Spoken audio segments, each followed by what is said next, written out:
الحمد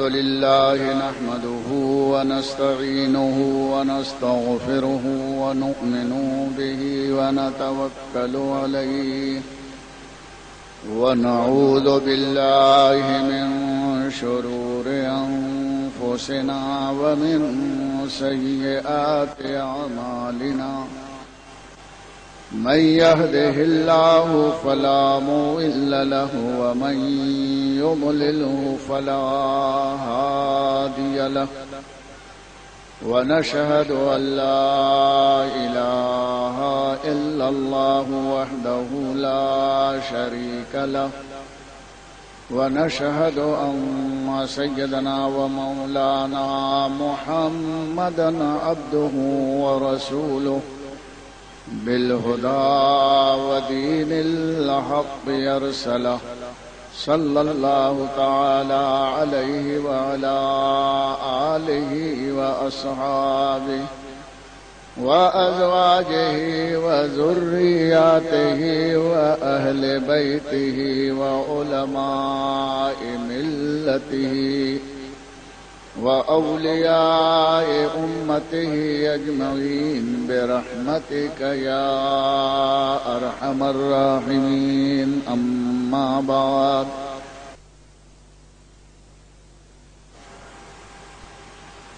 فأعوذ بالله من الشيطان الرجيم بسم الله الرحمن الرحيم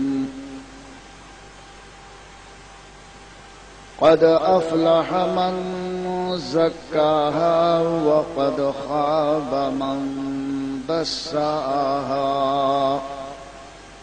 صدق الله مولانا العظيم إن الله وملائكته يصلون على النبي يا أيها الذين آمنوا صلوا عليه وسلموا تسليما اللهم صل على سيدنا ومولانا محمد معدن الجود والكرم وآله وأصحابه وبارك وسلم صلاة وسلاما عليك يا رسول الله يا حبيب الله يا نورا من نور الله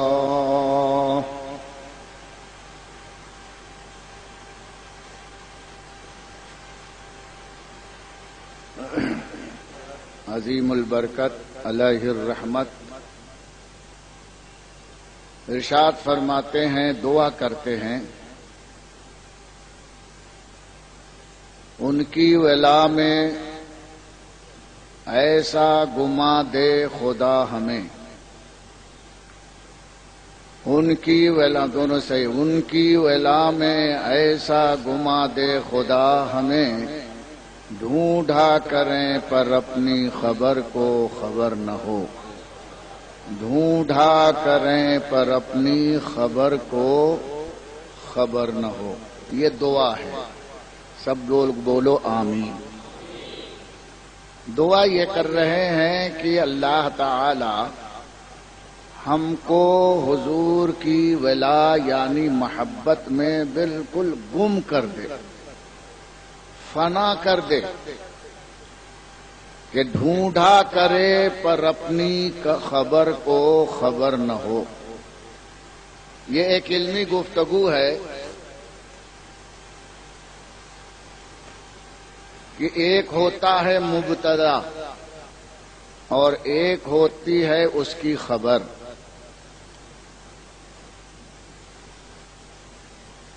میں یہ کہوں مولانا غلام مصطفیٰ کھڑے ہیں، تو اس میں دو چیزیں ہیں، ایک تو مولانا غلام مصطفیٰ اور دوسری چیز ہے کھڑے ہیں۔ یہ کھڑے ہیں خبر ہے،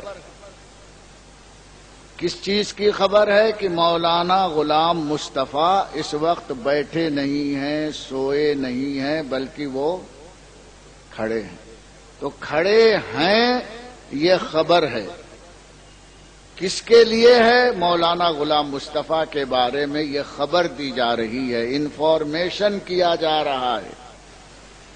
اسی طرح سے کہا جائے کہ مولانا غلام مصطفیٰ گھر میں ہیں، تو گھر میں ہیں یہ خبر ہے مولانا غلام مصطفیٰ کے بارے میں، اور یہ ہے مبتدا۔ اگر کوئی جملہ ایسا ہے کہ اس کی صرف خبر ہے، یعنی گھر میں ہیں یہ خبر اتنی ہے، اور پہلا والا جملہ یعنی مولانا غلام مصطفیٰ غائب کر دو، گھر میں ہیں کھا رہے ہیں، آپ کیا سمجھو؟ اب ڈھونڈو کہ مبتدا کدھر گئے۔ جب تک مبتدا ڈھونڈو گے نہیں، گھر میں ہیں کا مطلب سمجھ میں نہیں آئے گا۔ جب مولانا غلام مصطفیٰ کہا جائے گا تب گھر میں ہیں سمجھ میں بات آئے گی۔ کچھ سمجھے؟ اتنا آسان کر دیا ہے کہ ہندی کی چندی بھی اتنی آسان نہیں ہوگی۔ خبر اگر ہے تو مبتدا ڈھونڈنا پڑے گا۔ اعلی حضرت کا ذرا مزاج عشق دیکھو، فرماتے ہیں اے اللہ مصطفیٰ پیارے کی محبت میں ہم کو ایسا فنا کر دے کہ صرف یہ ہے کہ ہے کون ہے؟ تو احمد رضا کو کوئی جانے ہی نہیں کون ہے۔ تو ڈھونڈا کرے پر اپنی خبر کو خبر نہ ہو، جو ہے کہا جائے اس کو بھی خبر نہ ہو کہ کس کے بارے میں ہے کہا جا رہا ہے۔ یہ ایسا نازک مزاج ہے کہ یہ محبت کرنے والا ہی سمجھے گا۔ فرماتے ہیں اے اللہ ان کی محبت میں ہم کو ایسا گما دے کہ ہماری خبر بھی ہم کو ڈھونڈے تو پائے نہیں کہ کدھر گیا، ایسے فنا ہو جاؤ ڈھونڈا کرے پر اپنی خبر کو خبر نہ ہو۔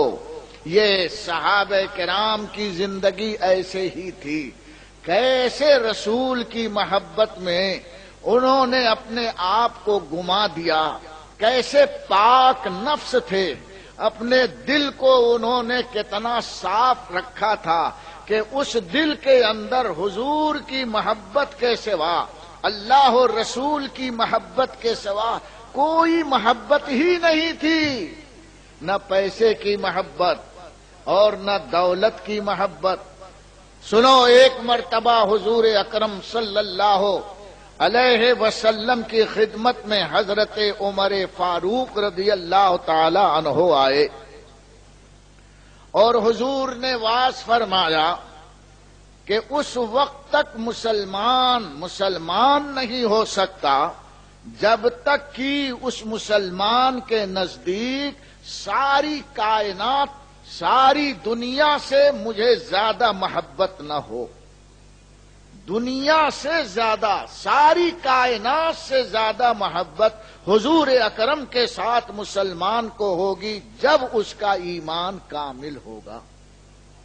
جب حضور نے یہ فرمایا تو حضرت عمر کتنے صاف دل تھے صحابہ کرام، کہنے لگے یا رسول اللہ صلی اللہ تعالی علیہ وسلم، مجھے تو سب سے زیادہ محبت آپ سے ہے، لیکن مجھے اپنی جان سے کچھ زیادہ محبت معلوم ہو رہی ہے۔ کیا فرمایا؟ آپ کی محبت تو ہے سب سے زیادہ، لیکن مجھے اپنی جان سے محبت کچھ زیادہ لگ رہی ہے۔ تو حضور اکرم صلی اللہ علیہ وسلم نے حضرت عمر کے سینے پر ہاتھ رکھا۔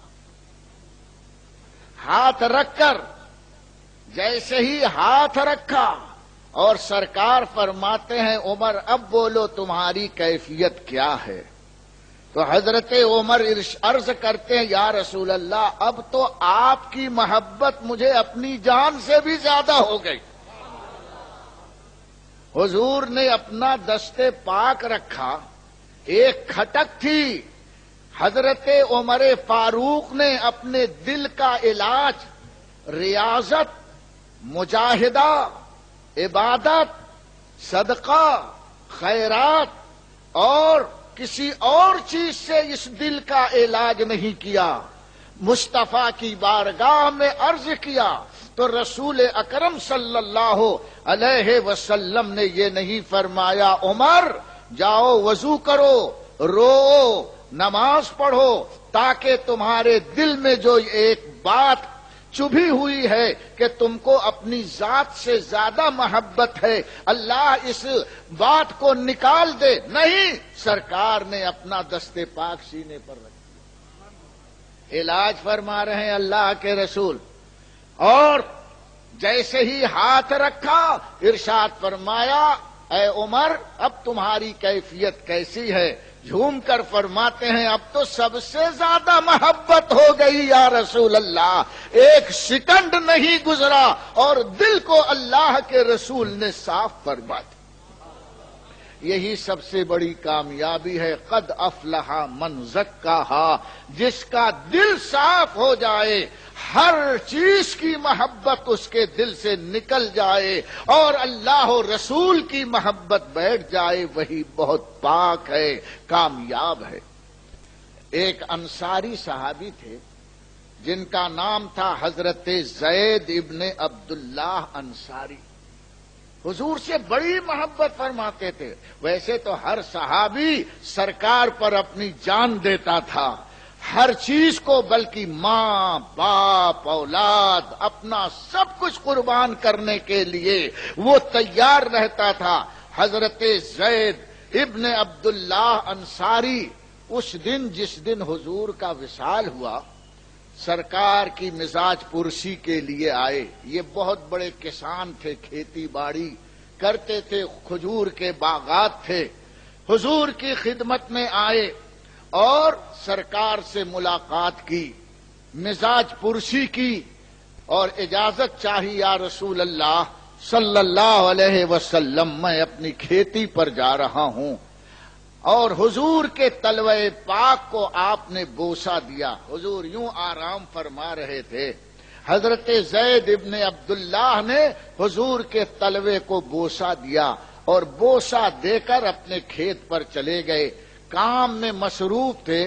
ان کا لڑکا صاحبزادے کھیت پر دوڑتے ہوئے گئے، تھوڑی دیر کے بعد کہنے لگے ابا جان یہ خبر لے کر آیا ہوں کہ آقائے نامدار مدنی تاجدار جناب محمد الرسول اللہ صلی اللہ علیہ وسلم کا وصال ہو گیا۔ جب صاحبزادے کی زبان سے اس عاشق رسول نے یہ خبر سنی، بولو کیا حال ہوا ہوگا ان کا۔ اس وقت آپ نے اپنا ہاتھ دعا کے لیے اٹھا دیا اور دعا سنو۔ حدیث میں آیا ہے کہ حضرت زید ابن عبداللہ انصاری اپنے رب سے رو کر دعا کرتے ہیں کہ اے پروردگار عالم، تجھے معلوم ہے کہ تیرے محبوب دنیا سے رخصت ہو چکے ہیں، مولا اب ان آنکھوں میں کسی اور کا جمال دیکھنا مجھے گوارا نہیں ہے، اے مولا میری آنکھوں کو بے نور کر دے، مولا میری آنکھوں کی روشنی ختم کر دے۔ آخری دیدار نبی کے تلوے کا کیا ہے، اب کس کے کون سا اتنا حسین ہے کہ جس کے روئے جمال کو میں دیکھوں۔ اسی کو اعلی حضرت فرماتے ہیں تیرے قدموں میں جو ہے غیر کا منہ کیا دیکھیں، تیرے قدموں میں جو ہے غیر کا منہ کیا دیکھیں، ارے کون نظروں میں جچے دیکھ کے تلوا تیرا، کون نظروں میں جچے دیکھ کے تلوا تیرا۔ دیکھو محبت کیسی ہے کہ اب میں کسی کا چہرہ نہیں دیکھنا چاہتا، اے اللہ میری آنکھیں لے لے۔ جیسے ہی یہ دعا کی حدیث میں آیا ہے ان کی دونوں آنکھوں کی روشنی سلب ہو گئی، پھر زندگی بھر کسی چیز کو انہوں نے نہیں دیکھا۔ کیسے یہ محبت والے تھے، کتنے پاک باز تھے۔ تم کہتے ہو آنکھ، ارے ایک آنکھ کے زوال کی دعا کی ہے، مولا آنکھ لے لے، تم کو سبق پڑھا رہے ہیں کہ ان آنکھوں میں جب جلوے تلوے مصطفیٰ سما جائے اور پھر وہ آنکھوں سے اوجھل ہو جائے تو ان آنکھوں کو اللہ بے نور کر دے، اب کسی کا جمال دیکھنے کی تاب نہیں ہے۔ آسمان کا چاند اور سورج یہ دونوں ان آنکھوں کے سامنے ہیچ ہے جس نے تلوے پاک مصطفیٰ دیکھا۔ کیسی محبت تھی، کیسے دل دادا تھے، یہ حال تھا، اور آنکھ اچھی خاصی مصطفیٰ پر قربان کر رہے ہیں۔ اور محبت اس کا نام ہے کہ محبت کے ذریعے صحابہ علاج بھی کرتے، محبت رسول کے ذریعے صحابہ اپنی بیماریوں کا علاج کرتے تھے اور اپنی صحت مند آنکھوں کو قربان بھی کرتے تھے۔ دونوں جذبہ تھا۔ اگر بیماری آ گئی اور اچھے نہ ہوں تو محبت رسول ہی ان کی علاج کا ذریعہ بنتی۔ اس طرح سے حضرت عبداللہ ابن عمر، حضرت عمر ابن خطاب کے صاحبزادے، جلیل القدر صحابی، بہت عظیم صحابی، صحابہ میں جو مفتی کی حیثیت رکھتے تھے، حبر الامہ جنہیں کہا جاتا تھا، بڑا اونچا مقام حضرت عبداللہ ابن عمر رضی اللہ تعالی عنہ کا تھا۔ ایک مرتبہ ان کا پاؤں سن ہو گیا۔ سن جانتے ہیں؟ جیسے لقوہ لگ جاتا ہے اور اس میں جان نہیں ہوتی، پورا پاؤں ایسے ہی رہ گیا تھا، سن ہو گیا تھا، اس کی حص و حرکت ختم ہو چکی تھی۔ بہت علاج کیا، بہت علاج کیا، لیکن یہ پاؤں ٹھیک نہیں ہوا۔ ایک صاحب نے انہیں مشورہ دیا، ایک صحابی نے مشورہ دیا کہ دیکھو، جس سے سب سے زیادہ تم کو محبت ہے اسی کے نام کا نعرہ لگاؤ۔ صحابی دوسرے صحابی کو مشورہ دے رہے ہیں، اگر تم اپنے پاؤں کا علاج کرنا چاہتے ہو تو جس سے تم کو سب سے زیادہ محبت ہے اسی کا نام پکارو، تمہارا یہ مرض دور ہو جائے گا۔ صحابی بھی جانتے تھے کہ ان کو سب سے زیادہ محبت حضور اکرم صلی اللہ علیہ وسلم سے ہے، اس لیے نام نہیں لیا، یہ فرمایا جس سے سب سے زیادہ محبت ہے اسی کے نام کا نعرہ لگاؤ۔ حضرت عبداللہ ابن عمر رضی اللہ تعالی عنہما نے فوراً یہ بات سنی تو سننے کے بعد انکار نہیں کیا، یہ نہیں کہا غیر اللہ کے نام کا نعرہ لگانا شرک ہے، یہ نہیں۔ اور یہ کب واقعہ ہوا؟ حضور کے وصال کے بعد، سرکار اس دنیا سے رخصت ہو چکے تھے، بہت دنوں کے بعد ان کو یہ بیماری لگی تھی۔ حضرت عبداللہ ابن عمر نے ارشاد فرمایا کہ مجھے سب سے زیادہ محبت سرور کائنات صلی اللہ تعالی علیہ وسلم کی ذات سے ہے۔ وہی آنکھ بند کر کے اپنے گھر سے پکارتے ہیں، یا محمد، جیسے ہی یہ نعرہ لگایا ان کا پاؤں بالکل درست ہو گیا، دیر بھی نہیں لگی، نہ پٹی باندھنی پڑی، نہ وہ کریپ بینڈج باندھنا پڑا، نہ تیل کی مالش کرنی پڑی، نہ ایکسرسائز کرنی پڑی، نہ ٹیبلٹ اور دوا کاڑھا پینا پڑا، صرف نبی کا نام لیا، یعنی یا محمد کہنا، اتنا ہی کہا تھا کہ پورا پاؤں صحیح ہو گیا۔ اسی کو تو ہم کہتے ہیں یا رسول اللہ۔ وصال کے بعد بھی حضرت عبداللہ ابن عمر پکار رہے ہیں، یا محمد، اللہ اکبر۔ آپ کہیں گے کہ نام لے کر کے پکارا، دیکھو کبھی کبھی نام لے کر پکارنا یہ درد کے وقت ہوتا ہے، جب آدمی بڑے کرب میں ہوتا ہے، اس وقت صرف نام لے کر کے پکارتا ہے، اور جب سکون میں ہوتا ہے تو صفات کے ساتھ پکارتا ہے۔ جیسے حضرت امام زین العابدین کربلا میں تھے، اور جب آپ جنگ ختم ہو گئی، تھوڑا سکون ہوا، تو آپ نے ہوا کو خطاب کر کے ارشاد فرمایا کہ ان نلت یا ریح الصبا، کیا ہے اس کے بعد؟ یوما الی ارض الحرم، ان نلت یا ریح الصبا، اے صبا، جس وقت تو حرم کی سرزمین تک پہنچے تو اس وقت کیا کہے گی؟ اس کے بعد کہا بلغ سلامی روضتن فیہ النبی المحترم، تو میرا سلام پہنچا دینا اس روضہ پاک تک۔ معلوم ہوا کہ اس وقت بھی روضہ بنا تھا، صحابہ کے زمانے میں بھی تعمیر ہو چکی تھی، اس روضے تک میرا سلام پہنچا دینا جس میں عزت والے نبی آرام فرما رہے ہیں، اور آخر میں مقطع فرماتے ہیں ادرکنی یا رحمت للعالمین، ادرکنی زین العابدین، اے رحمت للعالمین، زین العابدین کی مدد فرمائیے۔ حضرت زین العابدین نے کربلا سے حضور اکرم صلی اللہ علیہ وسلم کو یا رحمت للعالمین کہہ کر کے اپنے مصیبت کے وقت میں پکارا۔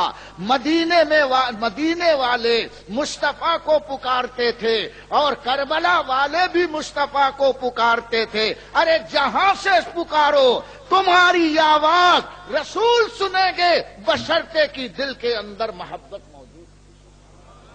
محبت کا کنیکشن اگر کٹ گیا ہے تو کہیں سے بھی چلاؤ، تمہاری آواز ہوا میں فنا ہو جائے گی۔ سننے کا مطلب یہ ہوتا ہے کہ میں نے تمہاری بات سن لی، یعنی قبول کر لیا۔ حضور سنتے ہیں سب کی، لیکن اہل دل کی بات کو قبول فرما لیتے ہیں، اور جس کے دل میں محبت نہیں ہے وہ بات اس کی رد کر دی جاتی ہے۔ اس لیے اعلی حضرت فرماتے ہیں فریاد امتی جو کرے حال زار میں، ممکن نہیں کہ خیر بشر کو خبر نہ ہو۔ اگر وہ اپنی پریشانیوں میں اللہ کے رسول صلی اللہ تعالی علیہ وسلم کو کہیں سے بھی پکارے، فریاد کرے، یقیناً اللہ کے رسول صلی اللہ تعالی علیہ وسلم اس کی فریاد کو سن لیں گے۔ لیکن شرط یہ ہے کہ محبت کی بیٹری بالکل چارج ہو۔ محبت کی بیٹری ڈاؤن ہوگی تو کچھ کام نہیں چلے گا۔ موبائل کی بیٹری ڈاؤن ہوتی تو کھر کرتا ہے، اور بالکل اتر جاتی ہے تو آواز ہی غائب ہو جاتی ہے۔ اس بیٹری کو جتنا چارج کرتے جاؤ گے، تمہاری آواز اتنی ہی دور تک پہنچتی چلی جائے گی۔ حضور سنتے ہیں محبت والوں کی بات، اس لیے ارشاد فرماتے ہیں اسمعوا سلاما اہل محبتی، جو محبت سے مجھ پر سلام پڑھتا ہے میں اس کے سلام کو خود اپنے کانوں سے سنتا ہوں، یعنی قبول کرتا ہوں۔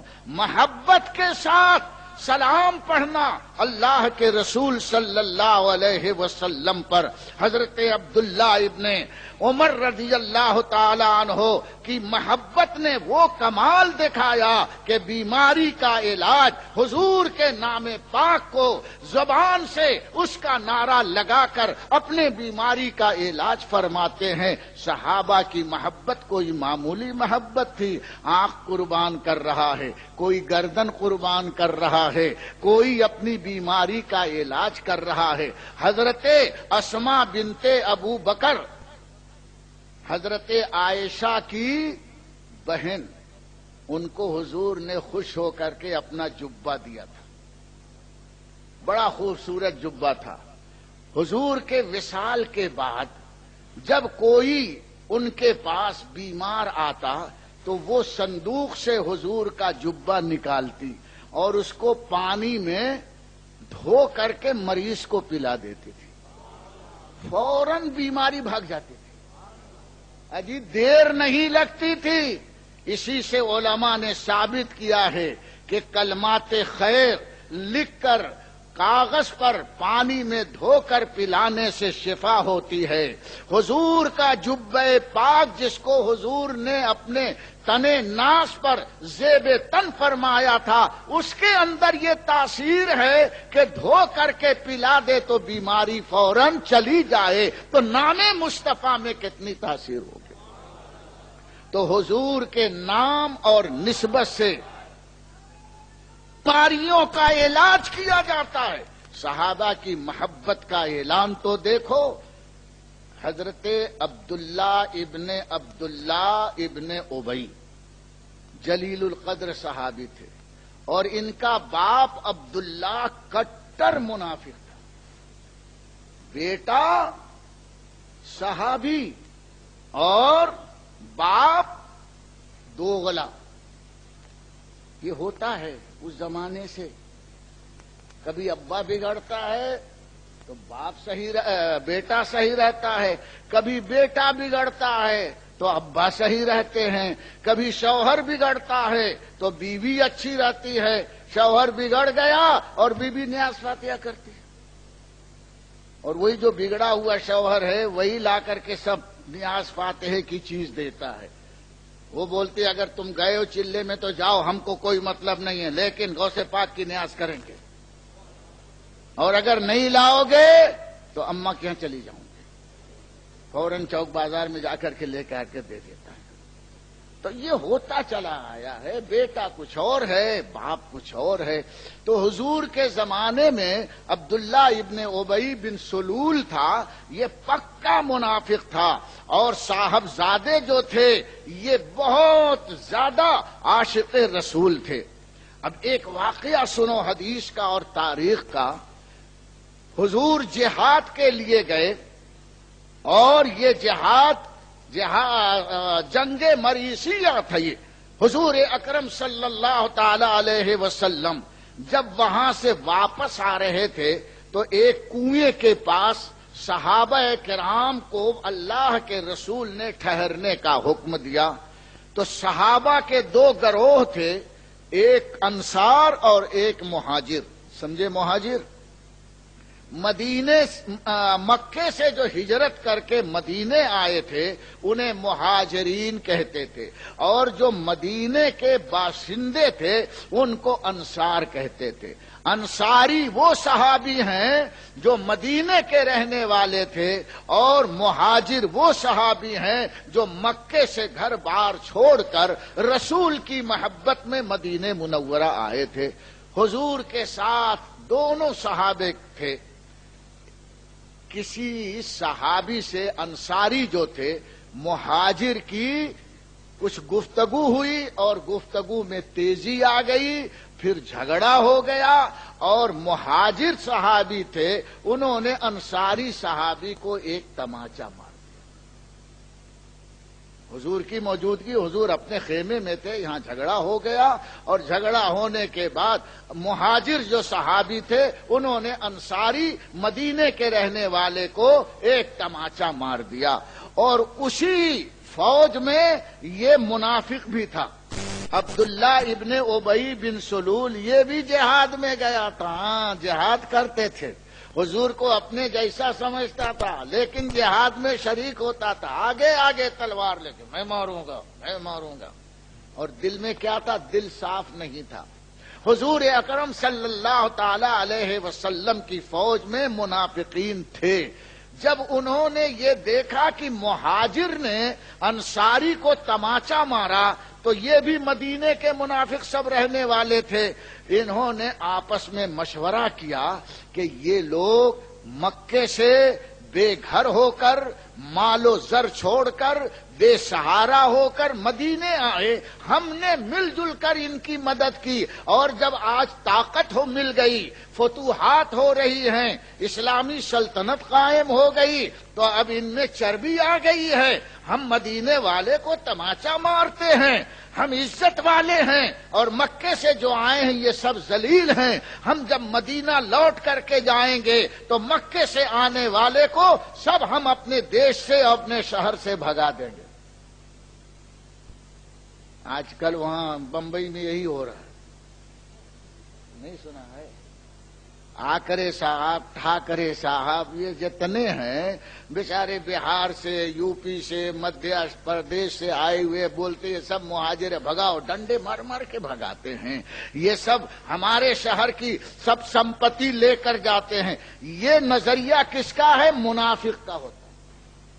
مسلمان صحیح ایسا انیائے نہیں کرتا، تو اس زمانے میں منافقوں نے بال ٹھاکرے جیسا پلان بنایا کہ ہم چلیں گے اور ان ودیشیوں کو ہم نکال کے بھگائیں گے، اور اس وقت حضرت جبریل امین اللہ کی طرف سے وحی لے کر آئے۔ اللہ ارشاد فرماتا ہے یقولون لئن رجعنا إلى المدينة ليخرجن الأعز منها الأذل۔ اللہ فرماتا ہے ان منافقوں نے یہ کہا کہ ہم عزت والے جب مدینہ لوٹ کر جائیں گے تو ان مکے سے آنے والے ذلیلوں کو بھگائیں گے۔ بولو، یہ مکے سے آنے والوں کو کیا کہا؟ ذلیل۔ مکے سے کون کون لوگ آئے تھے؟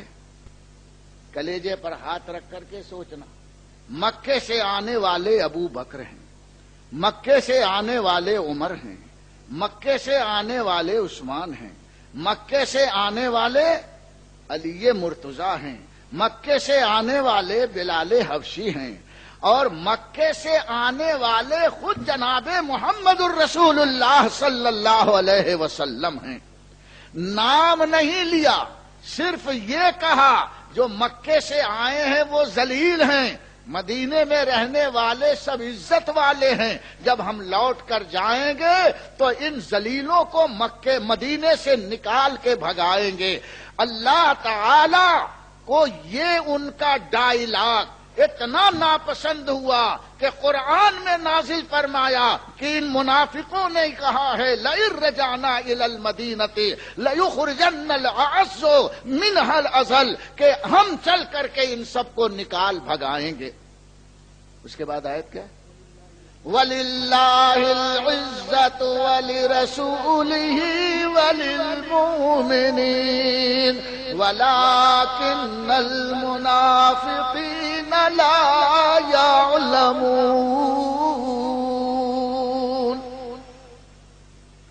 اللہ فرماتا یہ عزت والے بنتے ہیں؟ ارے عزت والا اللہ ہے، عزت والے اس کے رسول ہیں، عزت والے عاشقان رسول مومنین ہیں، یہ اپنے منہ میاں مٹھو بنتے ہیں۔ ان جاہلوں کو پتہ نہیں کہ عزت کسے کہتے ہیں۔ عزت اسے کہتے ہیں جو عزت والے رسول کے دامن سے وابستہ ہو کر اپنے کلیجے میں مصطفیٰ کی محبت کو بٹھا لیتا ہے، وہ عزت والا ہوتا ہے۔ اللہ فرماتا ہے کہ یہ ذلیل ہیں اور مسلمان عزت والے ہیں۔ اب حضرت عبداللہ ابن ابی کو یعنی لڑکے کو پتہ چلا کہ میرے باپ نے مکے سے آنے والوں کو ذلیل کہا ہے، تو قافلہ فوج مدینے کی طرف آ رہی تھی۔ حضرت عبداللہ منافق کے بیٹے وہاں مدینے کے کنارے ایک میدان میں کھڑے ہو گئے، اور جب فوج گزر رہی تھی مدینے میں داخل ہو رہے تھے تو سب کو دیکھتے جا رہے تھے، دیکھتے جا رہے تھے، دیکھتے جا رہے تھے۔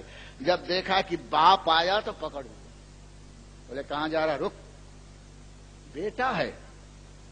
باپ جو منافق ہے پکڑ کر کے روک لیا اور تلوار نکال لیا، اور فرماتے ہیں دیکھ میں تیری گردن اڑا دیتا ہوں۔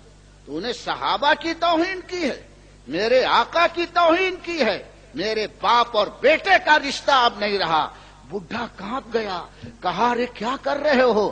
کہا وہی کر رہا ہوں جو کرنا چاہیے تھا، جو محبت کا تقاضا ہے وہی کر رہا ہوں۔ فوراً گھبرا کر کے وہ بولا منافق، میں اقرار کرتا ہوں کہ میں ذلیل ہوں، میرے ساتھی ذلیل ہیں، عزت والے رسول ہیں، عزت والے مسلمان ہیں۔ جب اس نے بار بار اقرار کیا تب حضرت عبداللہ بن عبداللہ ابن ابی نے اسے چھوڑا ہے۔ یہ تھی محبت کا تقاضا، یہ تھا محبت کا تقاضا کہ باپ بھی اگر مصطفیٰ کی محبت کے سامنے آ جاتا ہے تو صحابہ کرام نے تلوار نکال لی۔ آج کا زمانہ نہیں ہے، وہ زمانہ تھا جو صرف محبت کے دیوانوں کا زمانہ تھا۔ وہ نہ باپ کا رشتہ دیکھتے تھے، نہ رشتہ داری دیکھتے تھے، مصطفیٰ کی وفاداری دیکھا۔ اور یہ کیوں ہے؟ سب لوگ سن لیں، اسی کا نام اسلامی اخلاق ہے۔ یہ اسلام میں انیائے نہیں ہے، نیائے یہی ہے۔ اللہ ارشاد فرماتا لا تجد قوما یؤمنون باللہ والیوم الآخر یوادون من حاد اللہ ورسولہ وَلَوْ كَانُوا آبَاءَهُمْ أَوْ أَبْنَاءَهُمْ أَوْ إِخْوَانَهُمْ أَوْ عَشِيرَتُهُمْ أُولَئِكَ كَتَبَ فِي قُلُوبِهِمُ الْإِيمَانَ وَأَيَّدَهُمْ بِرُوحٍ مِّنْهُ۔ قرآن فرماتا ہے دنیا میں مسلمان ہو ہی نہیں سکتا کہ وہ اللہ اور یوم آخرت پر اور رسول پر ایمان رکھتا ہو اور رسول اور خدا کے گستاخوں اور دشمنوں سے دوستی بھی کرے۔ اللہ فرماتا ہے مسلمان نہیں ہو سکتا۔ آپ کیا سمجھتے ہیں مل جل کر کے رہنا، انتقوادیوں سے مل جل کر کے رہنا ایمان ہے؟ جی نہیں، ان سے اپنے رشتے کو توڑ دینا قرآن فرماتا ہے یہی ایمان ہے۔ جو اگر باپ ہو اس سے بھی رشتہ توڑو، اولاد ہے اس سے بھی رشتہ توڑو، بھائی ہے اس سے بھی رشتہ توڑو، خاندان والا ہے اس سے بھی رشتہ توڑو۔ قرآن فرماتا ہے جب یہ تمہارا دل ایسا صاف ہوگا محبت رسول کے لیے تو اولئک کتب فی قلوبہم الایمان، تو ایسے کے دل میں اللہ ایمان کو راسخ کر دے گا، مضبوط کر دے گا، لکھ دے گا اللہ تعالیٰ کہ یہ مومن ہے۔ ایمان ایسے ہی نہیں بچتا ہے، یہ زمانہ بڑا خطرناک ہے۔ حضور صلی اللہ علیہ وسلم نے اس کی پیشن گوئی کی ہے۔ ارشاد فرماتے ہیں آخر زمانے میں ایمان پر قائم رہنا اتنا مشکل ہو جائے گا جیسے ہاتھ میں آگ کا انگارہ لینا مشکل ہوتا ہے۔ ہاتھ میں انگارہ اگر دیا جائے تو فوراً آدمی پھینک دے گا۔ صحابہ نے عرض کیا یا رسول اللہ صلی اللہ علیہ وسلم پھر ایمان اس زمانے میں کیسے بچے گا؟ تو اللہ کے رسول ارشاد فرماتے ہیں بس ایسی پوزیشن آ جائے گی کہ لوگ اپنے کھانے پینے کی چیزیں بال بچوں کو لے کر کسی پہاڑ کی چوٹی پر الگ تھلگ چلے جائیں یا جنگل میں کہیں چھپ چھپا جائیں، وہی اپنے ایمان کو بچا سکے گا۔ کتنا کٹھن وقت آئے گا، ہماری نسلوں کو اللہ اس سے بچا لے۔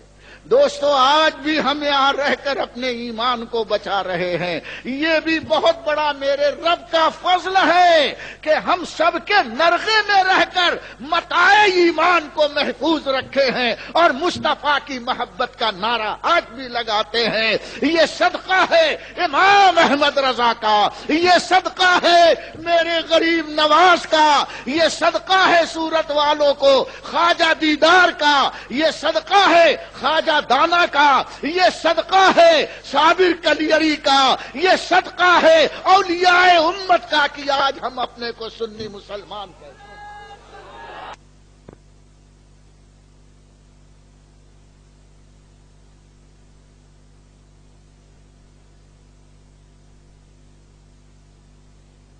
اللہ کا فضل ہے اولیاء کرام کے صدقے میں ابھی ہم کو جنگل میں جانے کا موقع نہیں ملا ہے، ہماری نسلوں کا کیا ہوگا؟ دعا کرو اللہ ہماری ان ماں بہنوں کو سلامت رکھے، ان نوجوانوں کو سلامت رکھے۔ میرے نوجوان کلیجہ پھاڑ کر بڈھا کہہ رہا ہے اب وقت آ گیا ہے اپنے لباس کو اسلامی لباس بنا لو اور اپنی پیشانیوں میں سجدوں کی تڑپ بسا لو۔ اے میری ماں بہنوں اپنے آنچلوں پر اپنے ننھے کو سلاؤ اور مصلی پر گردن جھکا کر اپنے رب کی یاد کر لو۔ عورت سنبھل جائے، نوجوان سنبھل جائے۔ خدا کی قسم آج بہت سے پرابلم ہمارے سول ہو جائیں گے، ہماری زندگی باغ پن کے ساتھ ایمانی توانائیوں کے ساتھ لے کر ترقی کی منزل پر چلے گی۔ میں اس سال دیکھ رہا ہوں سورت کے نوجوانوں میں بڑی امنگ پیدا ہو گئی ہے، ایسے ایسے محلے جو بالکل وہاں آپ جائیں گے تو گھبرائیں گے، وہاں کے بچے روز آپ کے جلسے میں آتے ہیں، اب وہ مسجدوں میں پہنچنے لگے ہیں۔ اے میرے پروردگار غوث اعظم کا صدقہ، خواجہ اعظم کا صدقہ، جس طرح ان کے دلوں میں تو نے اپنے نبی کے ذکر کی محبت پیدا کر دی ہے، اے مولا ان نوجوانوں کو اپنے گھر میں جھکنے کا سچا جذبہ عطا فرما دے، یہ مسجدوں کے کبوتر بن جائیں، یہ مسجدوں کو نہ چھوڑیں، ان کی زندگی میں امام حسین کا جوش ہو جائے، علی اکبر کی جوانی کی ترنگ آ جائے اور ہماری ماں بہنوں کے ساتھ شہر بانوں کا جذبہ ہو، زینب کا ایثار ہو اور وہاں سکینہ کی قربانی ہو جائے، تو یاد رکھو یہ ہمارا گھر اندر اور باہر جنت نشان بن جائے گا۔ یہ معمولی انقلاب نہیں ہے، اتنا بڑا مجمع ہو رہا ہے، یہ نبی کے محبت کا چراغ جلانے والے ہیں، اپنے دل میں شمع حب محمد الرسول اللہ بسانے والے ہیں۔ نوجوانوں وعدہ کرو کہ کل سے ہم پکے نمازی بن جائیں گے، گھر گھر برکت اترے گی۔ میری بات یاد رکھنا، گھر گھر برکت اترے گی۔ بوڑھے لوگ اگر قرآن نہیں پڑھ سکے ہیں تو قرآن پڑھیں۔ قرآن وہ کتاب ہے کہ جس گھر میں پڑھی جاتی ہے اس قرآن کی تلاوت سننے کے لیے آسمان سے فرشتے آتے ہیں۔ قرآن وہ کتاب ہے کہ جب پڑھنے والا بچہ مدرسے جاتا ہے تو اللہ حکم فرماتا ہے کہ ان بچوں کو اپنے پروں کے سائے میں مدرسے تک پہنچاؤ، اور طالب علم چلتا ہے تو اللہ کے فرشتے اپنے نورانی پر کو اس کے پاؤں کے نیچے بچھا دیتے ہیں۔ گھر سے چلتا ہے، تم دیکھتے ہو روڈ پر چل رہا ہے، وہ روڈ پر نہیں چل رہا ہے، فرشتوں کی نورانی پروں پر وہ چلتا ہوا نظر آ رہا ہے۔ اللہ اس کے اعزاز میں فرشتوں کو بھیجتا ہے۔ قرآن کیا سمجھتے ہو؟ اللہ تعالی کے رسول فرماتے ہیں جب بچہ کسی کا باپ مر گیا ہے، اس کا بچہ زمین پر بسم اللہ پڑھتا ہے تو قبر میں اللہ اس کے باپ کو نور کا تاج پہنا دے، وہاں کوئی ساتھ میں نہیں آئے گا۔ یہ بچے جو زمین پر پڑھ رہے ہیں مرے ہوئے باپ کے لیے قبر میں سکون کا ذریعہ پیدا کر دیں گے۔ کتنا تمہارے پاس اسلام نے سہولت کا انداز پیش کیا ہے، لیکن ہم ہیں کہ اس طرف نہیں جاتے۔ میں کوستا نہیں ہوں، بہرحال تمہیں مبارکباد دیتا ہوں کہ اس ہنگامہ خیز ماحول میں بھی اپنے آپ کو اور ایمان کو آپ نے سنبھال کر رکھا ہے، آپ نے سنبھالا ہے۔ انشاءاللہ ہر جگہ نبی کی رحمت تمہیں سنبھالے گی، اللہ کی اعانت سنبھالے گی۔ قرآن فرماتا ہے وَأَيَّدْهُمْ بِرُوحٍ مِّنْهُ۔ ایمان جب دل میں راسخ ہو جاتا ہے اور اس پر مصیبت آتی ہے تو اللہ تعالی اپنی روح یعنی روح الامین کے ذریعے اس کی مدد فرماتا ہے۔ تمہاری مدد کے لیے روح الامین یعنی حضرت جبریل اس زمین پر اتریں گے. ذرا سا اپنے اندر پریورتن کرو، اپنے اندر چینجنگ کرو، زندگی میں مصطفیٰ کی محبت کا وہ رنگ پیدا کر دو. قرآن فرماتا ہے کہ صبغۃ اللہ ومن احسن من اللہ صبغہ، اللہ کا رنگ سب سے اچھا ہے، خدائی رنگ میں رنگ جاؤ. خدا کا رنگ کیسا دیکھا؟ لال پیلا. اس کا لال پیلا رنگ نہیں ہے، سچا عقیدہ رکھنا یہی خدائی رنگ ہے. اور فرماتا ہے کہ لقد کان لکم فی رسول اللہ اسوۃ حسنہ. اے لوگو، نبی کی زندگی میں تمہارے لیے بہترین نمونہ ہے. نبی کا ڈھنگ اپنا لو اور خدا کا رنگ اپنا لو. یہ دو چیزیں آپ نے اپنا لی تو تمہارا پاکپن بڑا اچھا ہو جائے گا. فرشتے تم کو سلام بھی کریں گے اور تمہاری مدد کریں گے. اگر محبت کے ساتھ ان دونوں چیزوں کو اپنا لیا تو تمہاری غلطیاں بھی اللہ کی بارگاہ میں نبی کے صدقے میں معاف کر دی جائے گی. حضرت ظاہر ایک دیہاتی صحابی گزرے، ان کا نام تھا ظاہر. حضور ان سے بہت محبت کرتے تھے اور یہ بھی حضور سے بڑی محبت کرتے تھے. یہ بیچارے دیہات میں ککڑی، کھیرا اور اس قسم کی سبزی وغیرہ لگاتے تھے. جب وہ سیزن آتا تھا تو ککڑی، کھیرا وغیرہ لے کر حضور کی خدمت میں آتے تھے تو حضور بڑے اعزاز کے ساتھ بٹھاتے اور یہاں سے گھی اور کپڑا ان کو ہدیے میں حضور عنایت کرنا. وہ کھیرا ککڑی لے کر آتے اور یہ حضور کی بارگاہ سے گھی اور اچھے اچھے کپڑے تحفے میں لے کے جایا کرتے تھے. دیہات میں تھے. ایک مرتبہ انہوں نے شراب پی، گناہ ہو گیا. محبت تو حضور کی تھی. یہ حدیث حضرت عبدالحق محدث دہلوی نے مدارج النبوہ میں نقل کی. شراب پی لی، حضور کی بارگاہ میں شکایت آئی، فوراً انہیں پکڑ کر کے بلایا اور حضور نے ان کو شراب کی جو سزا ہے کوڑے لگانا، حضور اکرم صلی اللہ علیہ وسلم نے ان کو کوڑے لگائے. انہوں نے توبہ کر لی، چلے گئے. پھر کچھ دنوں کے بعد پھر نفس نے اکسایا اور پھر وہی حرکت کی تو سارے مدینے والے ان کو لعنت ملامت کرنے لگے کہ یہ کیسا آدمی ہے، سزا پانے کے بعد بھی پھر وہی حرکت کیا، بہت برا آدمی ہے، ایسا ہے ویسا ہے. اب سنو، جو مجھے بات کہنی ہے، بری تو بات تھی نا، کوئی اچھی بات تو نہیں تھی، لیکن جب حضور کی خدمت میں لوگ آ کر لعنت ملامت کرنے لگے تو اللہ کے رسول ارشاد فرماتے ہیں کہ اے لوگو لا لعنوہ فَإِنَّهُ يُحِبُّ اللَّهَ وَرَسُولَهُ. اے لوگو اس کو لعنت ملامت مت کرو، یہ اللہ اور رسول سے سچی محبت کرتا ہے. کیا سمجھے؟ برائی ہو گئی تھی لیکن وہ شرمندہ ہوئے اس محبت کے جذبے سے جو اللہ کے رسول کے ساتھ اور اللہ کے ساتھ ان کو تھی. ہماری طرح نہیں برائی کرتے جاؤ اور احساس تک نہ ہو. وہ بیچارے وہ برائی ہو گئی، ایسے شرمندہ ہوئے کہ سرکار مدینہ فرماتے ہیں یہ ایک محبت کا ایسا جذبہ ہے کہ انشاءاللہ اس کے گناہ اللہ معاف فرمائے. پھر ان کو سزا دی گئی اور پھر کبھی بھی انہوں نے یہ حرکت نہیں کی. حضور اتنی محبت کرتے تھے ان سے. ایک مرتبہ بازار میں وہ کھیرا ککڑی لا کر بیچ رہے تھے، میلے کچیلے کپڑے پہنے تھے.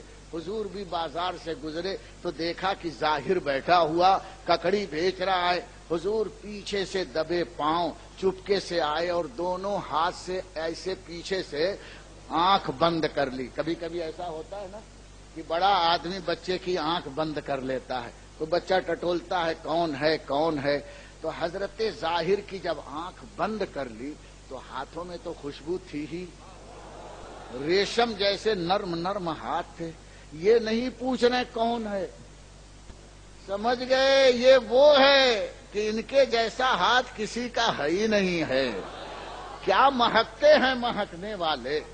حضرت ظاہر کھڑے ہو گئے اور اپنی پیٹھ کو حضور کے سینے سے یوں لگا لگا کر کے اور مسل رہے ہیں، یوں لگا کر کے مسل رہے ہیں. حضور اکرم صلی اللہ تعالی علیہ وسلم کے جبہ مبارکہ پر ان کے میلے کپڑے کے میل سب لگ گئے، داغ لگ گئے، لیکن حضور صلی اللہ علیہ وسلم ہٹ نہیں رہے ہیں اور فرماتے ہیں سرکار کی اس غلام کو کوئی خریدے گا. کیا پیار تھا. اللہ کے رسول فرماتے اس غلام کو کوئی خریدے گا. تو حضرت ظاہر فرماتے ہیں آقا کا یہ غلام، اس کا کون اس کی قیمت دے سکے گا؟ اب تو اس کو خریدے گا اللہ ہی دوسرے کے پاس، اور اس کی قیمت تھا. لیکن محبت سلامت تھی تو خدا کی قسم نبی کو کتنا پیار آیا کہ انہیں اپنا غلام اپنی زبان سے فرمایا اور آنکھوں کو بند کر کے اپنی محبت کا بھرے بازار میں نبی نے اعلان فرما دیا. اس کو برا مت کہنا میرا چاہنے والا، یہ توبہ کر رہا ہے، اس کی توبہ اللہ نے قبول کر لی، اسے سزا دے دیا گیا ہے. اب اسے لعنت ملامت مت کرنا. یہ اظہار اس لیے کیا تھا، دل صاف تھا، اور جس کا دل صاف ہوتا ہے اللہ کے رسول اس کے میلے کپڑے کو نہیں دیکھتے ہیں. اپنا میلا کپڑا رسول کے کپڑے سے گھس رہے ہیں اور سرکار کھڑے مسکرا رہے ہیں. یہ کس کو نصیب ہے جی؟ محبت کرنے والوں کو نصیب ہے. صرف عمل کر لیا تو عبداللہ ابن ابی بن سلول منافق عمل بہت کرتا تھا، لیکن حضور صلی اللہ علیہ وسلم اور صحابہ کرام اس سے نفرت کرتے تھے. مر گیا تو اللہ نے منع فرما دیا کہ اس کے جنازے کی نماز مت پڑھنا. جب یہ مرا ہے بڑا نمازی تھا، حاجی تھا، غازی تھا، زکاتی تھا، سب کام کرتا تھا، لیکن جب نماز جنازہ کا معاملہ آیا بیٹے نے آ کے کہا اے اللہ کے رسول میرا باپ مر گیا، جنازے کی نماز پڑھ دیجئے. سرکار کو ابھی اس وقت تک کوئی ممانعت نہیں آئی تھی. حضور کھڑے ہو گئے، چلو نماز پڑھیں گے. جیسے ہی کھڑے ہوئے تو جبریل امین نازل ہوئے، اللہ کا حکم لے کر آئے اور ارشاد فرمایا وَلَا تُصَلِّ عَلَىٰ أَحَدٍ إِن مَّاتَ مِّنْهُم مَّاتَ وَلَا تَقُمْ عَلَىٰ قَبْرِهِ. اے حبیب اگر ان میں سے کوئی مر جائے تو ان کے جنازے کی نماز نہ پڑھو اور نہ ان کے قبر پر کھڑے ہو کر دعا مانگو. قبر پر کھڑے ہونے کو نبی کو منع کر دیا گیا. جو آپ کا گستاخ ہے مر جائے تو وَلَا تُصَلِّ عَلَىٰ أَحَدٍ مِّنْهُم مَّاتَ، کہ ان میں سے کوئی بھی مرے تو اس کے جنازے کی نماز مت پڑھو. کیا مسئلہ ہے؟ نبی کو روکا گیا اور نبی کے ماننے والے گھسے جا رہے، نہیں پڑھیں گے، محلے دار ہے، رشتے دار ہے. ارے ایمان کس کو کہتے ہیں؟ کان کھول کر کے سننا. یہاں رواداری نہیں چلتی، یہاں مصطفیٰ کی وفاداری چلتی. ایمان یوں ہی نہیں بچے گا، ایمان بچانا ہے. اسی صورت میں میں نے دیکھا بھائی مر گیا، ایسے ایمان والے ہیں، ہم نے دیکھا آج بھی وہ زندہ ہیں، بھائی کے جنازے میں شریک نہیں ہوئے، اجی ایک گلاس پانی نہیں میت پر ڈالا ہے. ایسے داماد کو بھی دیکھا ہے، سسر مر گیا جنازے میں شریک نہیں ہوا. ایسے بھائی داماد رشتے داروں کو ہم نے دیکھا، آج بھی وہ زندہ ہیں. اللہ ان کے ایمان کو اور قوی کرے. لوگ کہیں گے کتنے غلط لوگ ہیں، غلط نہیں ہے، یہی مسئلہ ہے قرآن کا، یہی فتویٰ ہے اللہ کا، یہی حکم ہے رب العالمین کا کہ جنازے کی نماز گستاخ رسول کی کبھی نہیں پڑھنا چاہیے. جنازے کی نماز تو اپنی جگہ پر ہے، اللہ فرماتا ہے ان کی قبر پر بھی کھڑے نہیں ہونا چاہیے. سمجھے یہ مسئلہ؟ وَلَا تَقُمْ عَلَىٰ قَبْرِهِ أَبَدًا. جب جب کبھی مرے، ہمیشہ کے لیے یہ حکم ہے۔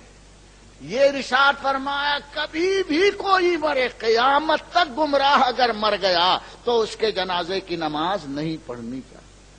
یہ بریلی کا فتویٰ نہیں ہے،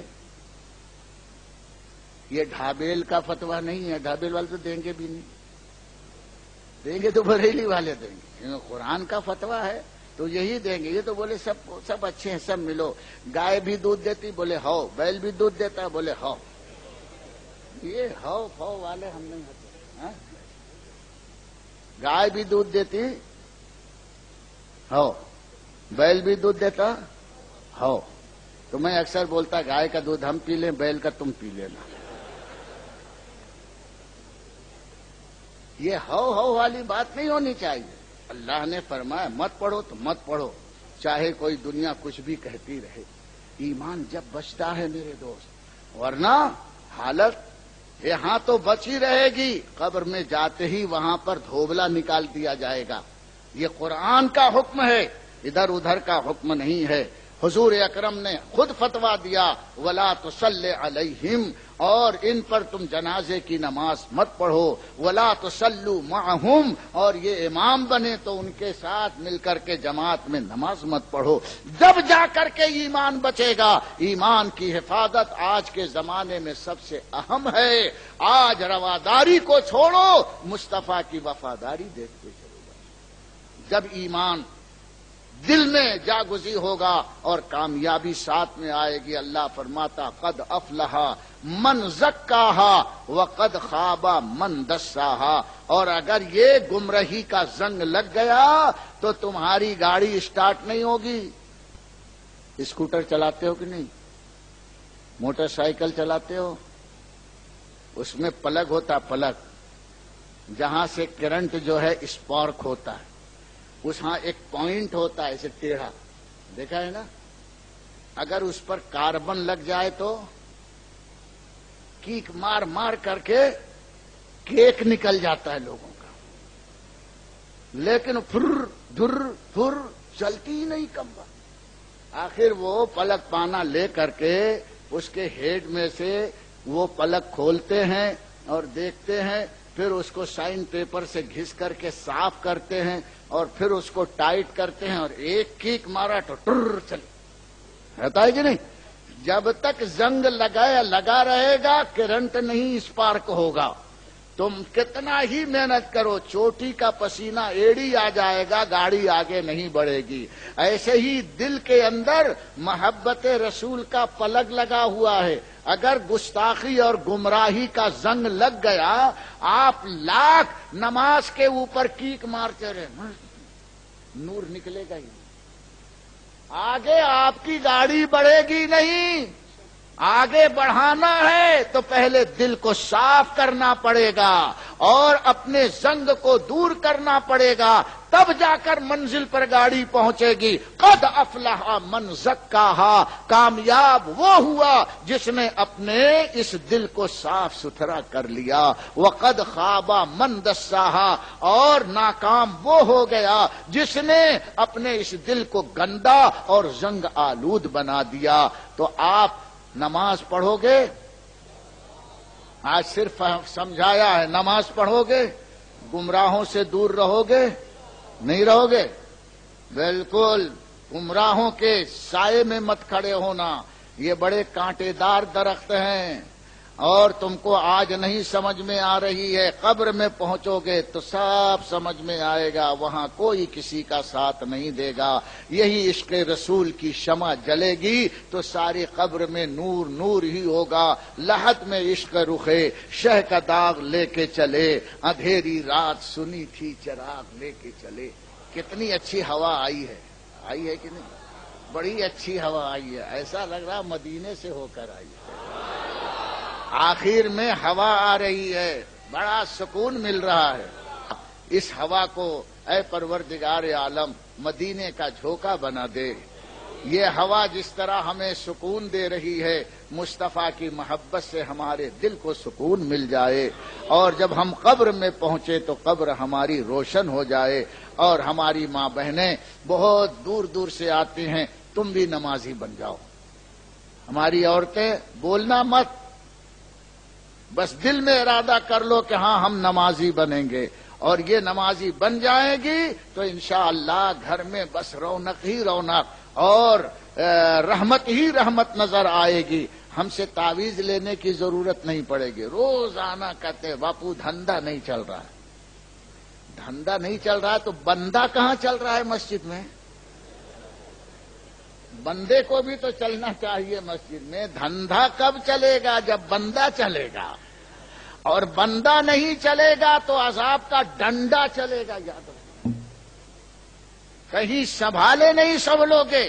میں جو بول رہا ہوں نماز پڑھو، دیکھو تمہارے گھر میں برکت آتی ہے کہ نہیں آتی، لیکن اس لالچ سے نہیں کہ میرا کام چلے.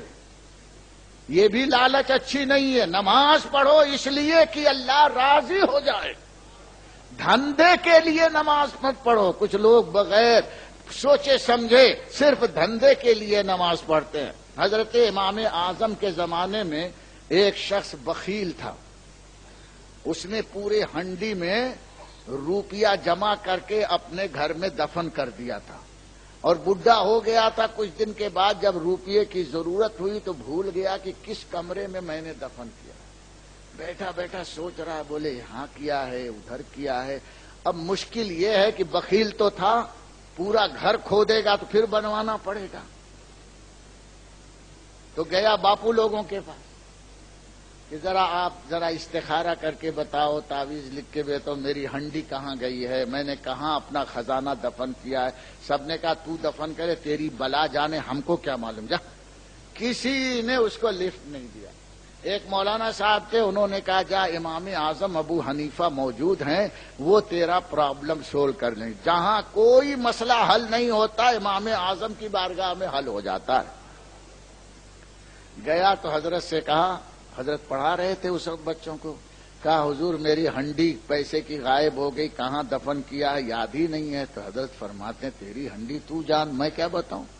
کہا نہیں، سب نے آپ ہی کا نام بتایا ہے، آپ مجھے بتائیے.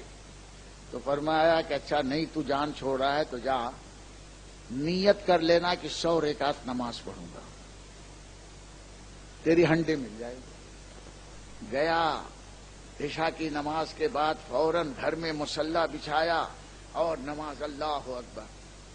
کس لیے نماز پڑھ رہا تھا؟ اللہ کے لیے نہیں. شیطان کی عادت ہے کہ جب کوئی زیادہ عبادت کرنے کے لیے تیار ہوتا ہے تو نیند دلاتا ہے. پہلے تو اچھا ہاں ہو کر رہا ہے، جب نماز پڑھے گا تو آنکھ میں یوں گھسے گا، یوں کرے گا. یہ شیطان بڑا مکار ہے. 4 رکعت اس نے پڑھی تو شیطان نے یاد دلا دیا کہ تیری ہنڈی فلاں جگہ ہے. 4 رکعت کے سلام پھیر کے بعد لایا پکاس پھاوڑا، جہاں اس کو معلوم تھا وہاں کھودا، ہنڈی مل گئی. اب 96 چھوڑ دیا. یہ نماز کس لیے تھی؟ اللہ کی رضا کے لیے نہیں، پیسے کے لیے تھی.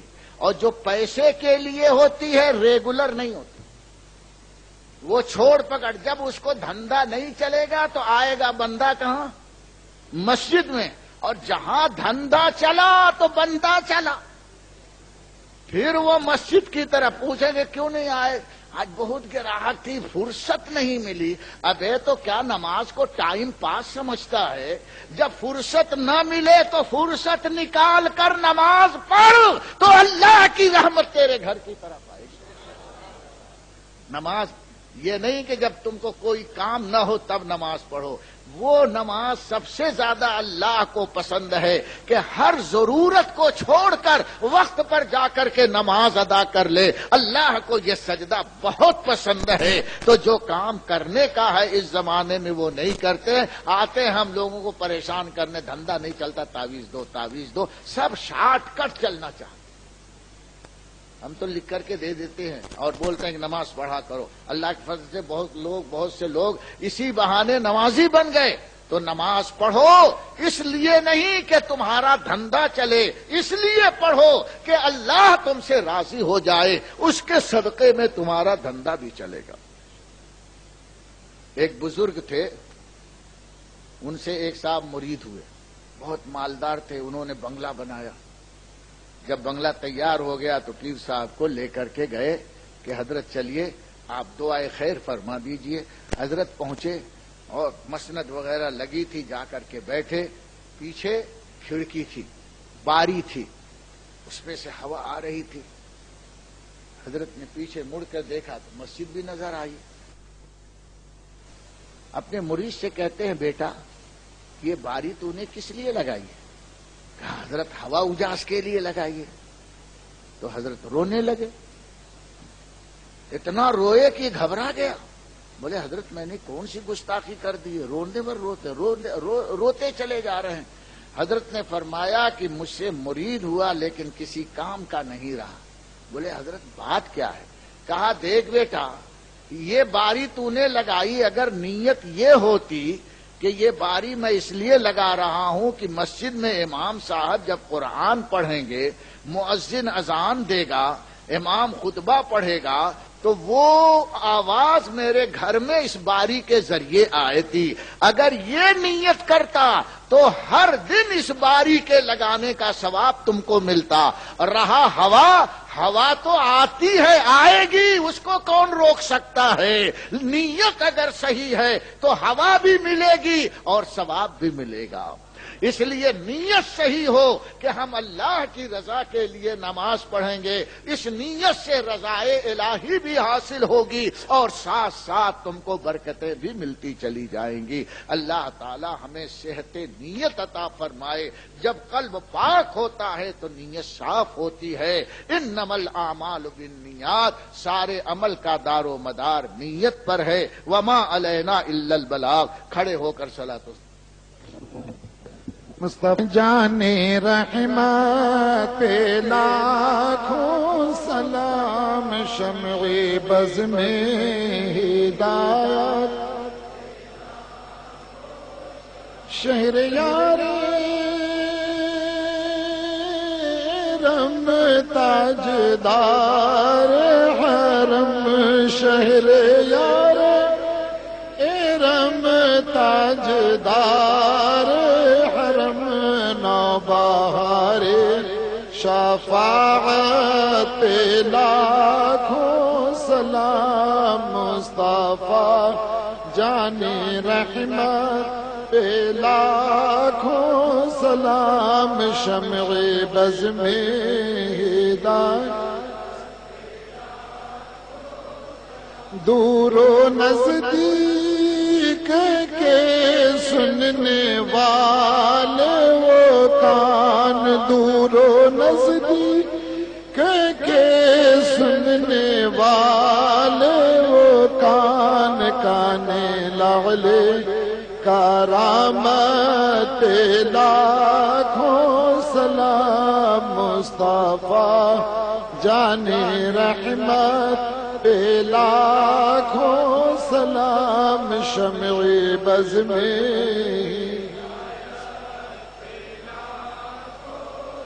کاش محشر میں جب ان کی آمد ہو اور بھیجے سب ان کی شوکت پہ لاکھوں سلام، مجھ سے خدمت کہ قدسی کا ہے ہاں رضا، مصطفیٰ جانے رحمت پہ لاکھوں سلام، شمع بز میں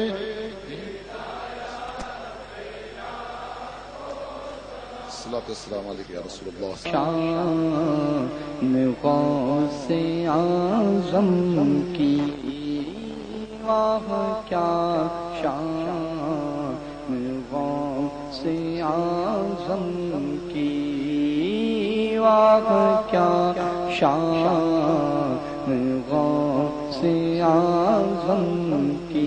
خدا کے فضل سے ہم پر سایہ غوث اعظم کا، خدا کے فضل سے ہم پر سایہ غوث اعظم کا، ہمیں دونوں جہاں میں ہے سہارا غوث اعظم کا، ہمیں دونوں جہاں میں ہے سہارا غوث اعظم کا۔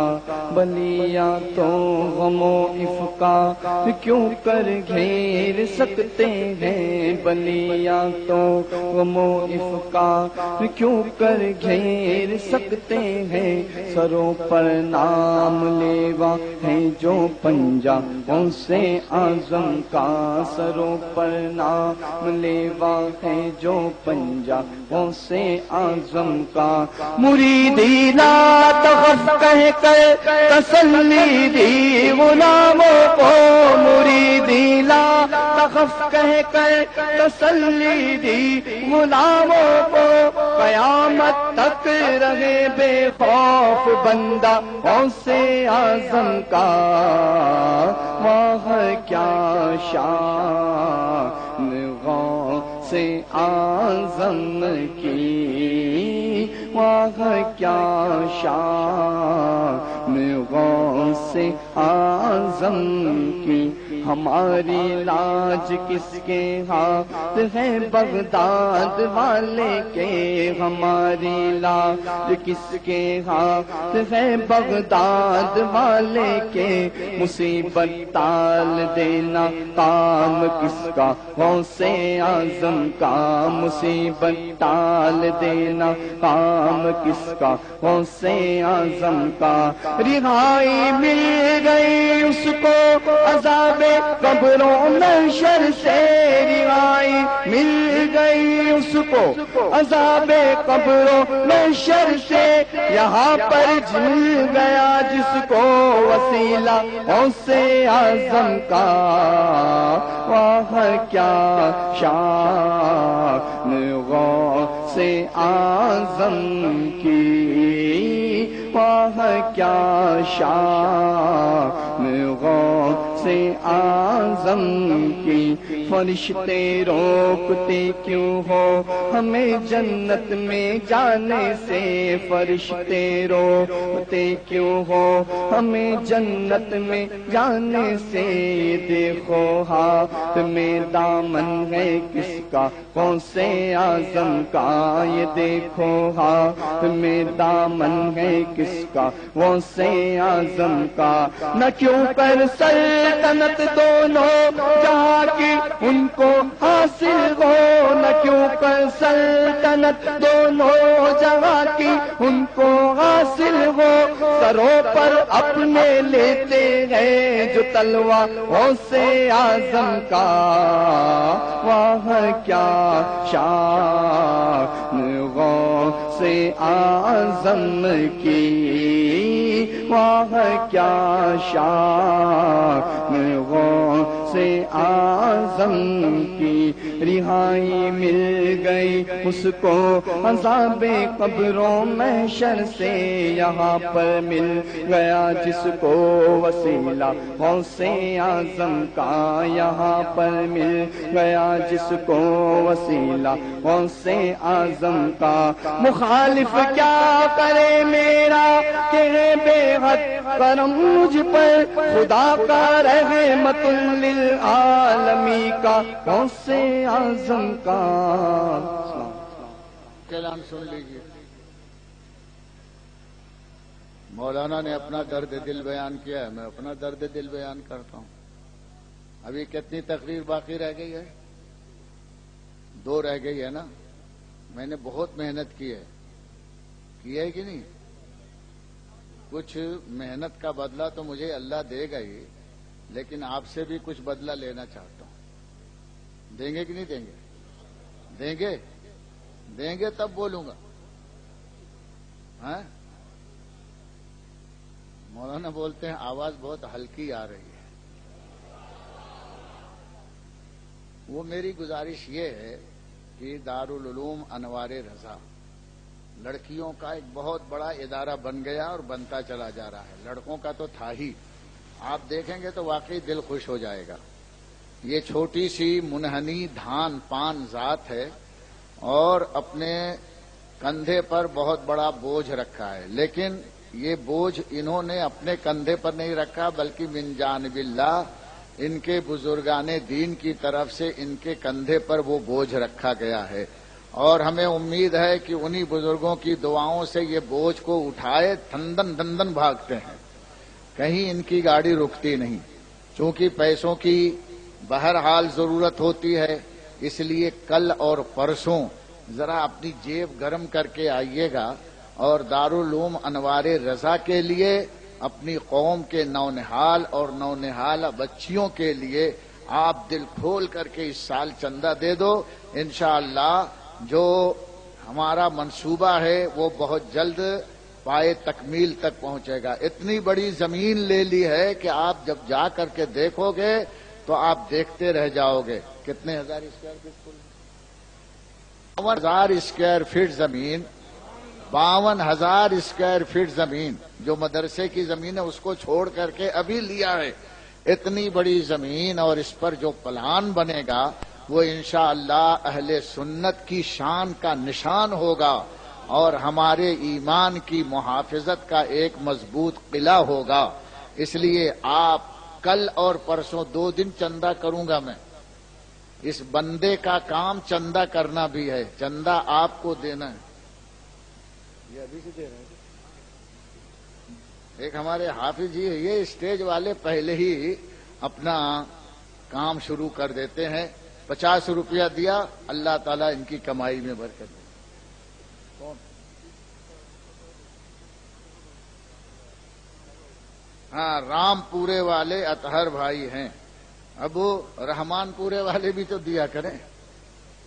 انہوں نے 200 روپے عنایت فرمایا۔ آج چندہ نہیں مانگ رہا ہوں، یہ خود بخود آ رہا ہے۔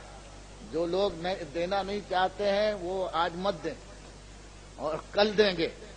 میں ابھی آپ سے چندہ نہیں مانگتا۔ بہرحال دعا کے لیے ہاتھ اٹھاؤ۔ ربنا آتنا فی الدنیا حسنۃ وفی الآخرۃ حسنۃ وقنا عذاب النار۔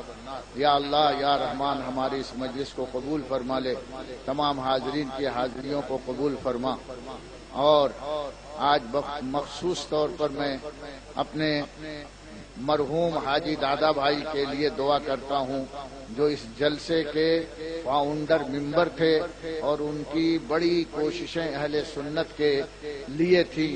ان کے صاحبزادے جمیل بھائی کی طرف سے شیرینی بھی بٹی ہے۔ ان کے والد مرحوم کی مغفرت کے لیے ہم سب مل کر کے دعا کریں۔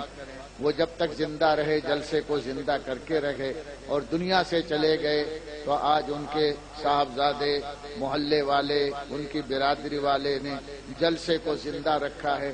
اے اللہ تمام اس برادری کے اہل سنت کی قبروں میں نور بھر دے، دادا بھائی کی مغفرت فرما، ان کے صاحبزادے کو ترقی عطا فرما، مرحوم حاجی غلام محمد آمودیہ ان کی بھی مغفرت فرما، مرحوم حاجی محمد میاں گاندھی ان کی بھی اللہ مغفرت فرما، اور جو لوگ بیمار ہیں ان سب کے لیے میں دعا کرتا ہوں، بالخصوص جناب اسلم بھائی اشرفی جو بہت زیادہ سیریس اور بیمار ہیں، ان کے پروردگار عالم صحت و سلامتی عطا فرما۔